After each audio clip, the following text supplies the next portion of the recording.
안녕하십니까. 대한민국 최고의 사회적 가치 트렌드 뉴스 닥터 SB의 나석권입니다. 올해 4월은 저희 사회적 가치 연구원이 설립 5주년이 되는 해입니다.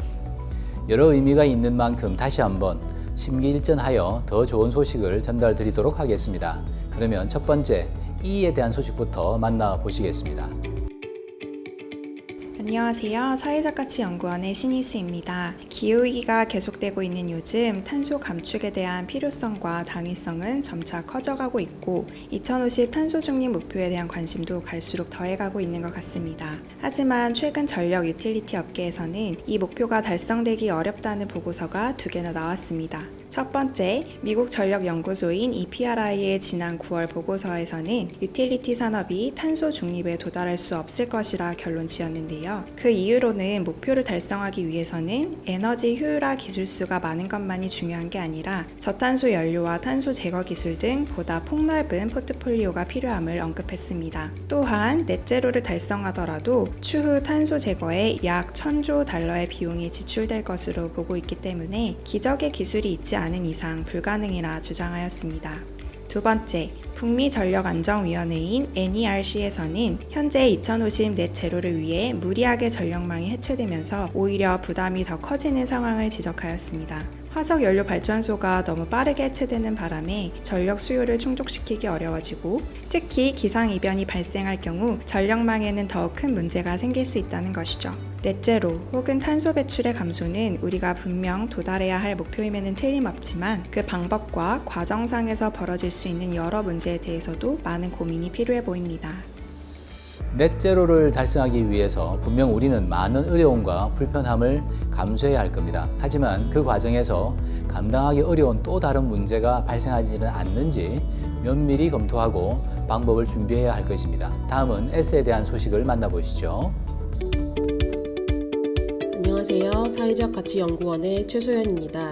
저희는 연구기관이다 보니 글로벌 학술지 등도 많이 챙겨보는데요. 유명한 학술지는 꼭 연구하는 사람들 뿐만이 아니라 실무자들도 많이 찾아보기도 하죠. 그중 세계적인 오피니언 리더들도 주목하는 사회혁신 분야의 국제 정론지인 SSIR이라는 것이 있습니다. 2022년 SSIR에서 SV 트렌드 관련 가장 인기가 많았던 탑3 기사가 S와 관련된 내용이었다고 하는데요. 간략하게 소개해드리려 합니다. 가장 인기가 많았던 첫 번째는 The Relation Work of Systems Change입니다.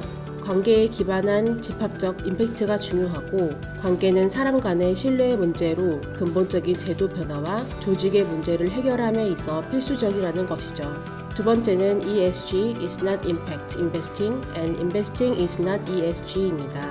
ESG와 임팩트 투자에 대한 6가지 차이점을 이야기하는데요. ESG는 프레임워크, 임팩트 투자는 전략인 점, ESG는 자산을 신탁할 때 철저히 검토해야 하지만 임팩트 투자는 아닌 점, ESG는 공식적으로 공개된 데이터를 바탕으로 투자하고 임팩트 투자는 비공식적 자료도 고려해야 한다는 점 등 이러한 차이점들을 소개하였는데요. 자세한 내용은 화면의 내용을 참고하시면 좋을 것 같습니다.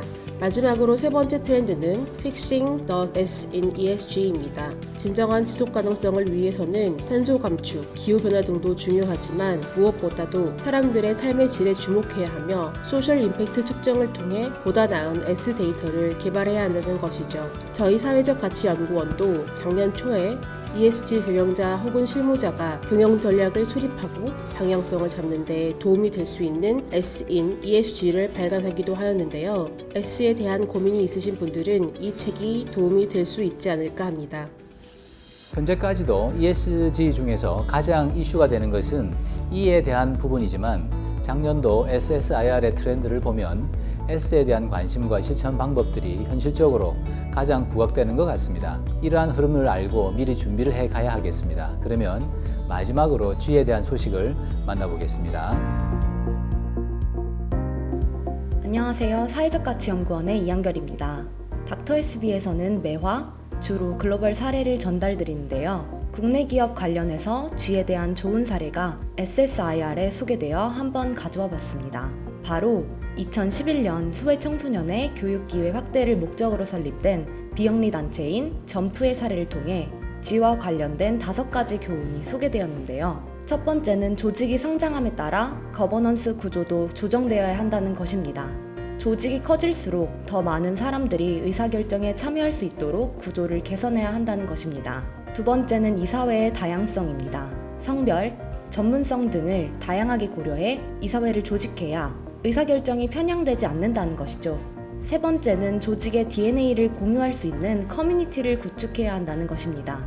조직이 공통된 목표와 가치관에 대한 올바른 이해를 공유해야 효과적인 의사결정을 내릴 수 있죠. 네 번째는 정기적인 리더십 개혁입니다. 소위 설립자 증후군이라 불리는 권력 불균형으로 조직의 성장이 저해되는 것을 경계해야 하죠. 마지막으로는 투명한 조직 문화를 구축하는 것입니다. 개인의 사리사욕에 의해 의사결정이 좌지우지 되어서는 안 됩니다. 점프의 경우에는 이를 경계하기 위해 사업계획이나 이사회의 의사결정 등 조직 운영과 관련된 모든 정보를 SNS로 공유하면서 투명성과 조직 운영의 안정성을 구축하였다고 하죠.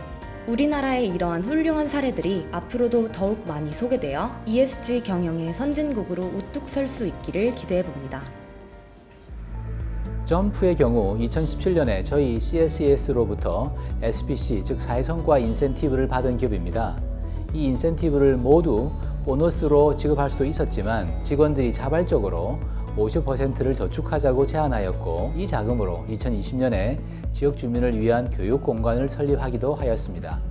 저희의 인센티브가 단체에도 도움이 될 뿐만 아니라 사회에 선한 영향력을 미치기도 했던 아주 인상적인 사례로 기억이 남습니다.